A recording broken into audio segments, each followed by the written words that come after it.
के अंदर पढ़ाई को लेकर इतनी पिपासा थी, इतनी प्यास थी कि जितना वह पढ़ते गए उतनी ही प्यास बढ़ती गई।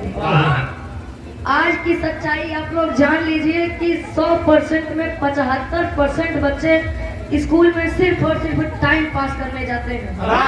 सत्यता बात है। माई बाबू कैसो मेहनत मजदूरी करवाई के प्राइवेट स्कूल में नाम लिखवा दे, हमारा लड़का अच्छे से पढ़ लिख ले।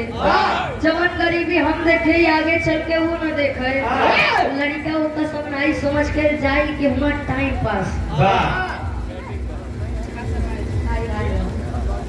संविधान के अनुच्छेद 17 के अनुसार इस छुआछूत बीमारी का अंत कर दिया गया है संविधान में, लेकिन समाज में आज भी व्याप्त है।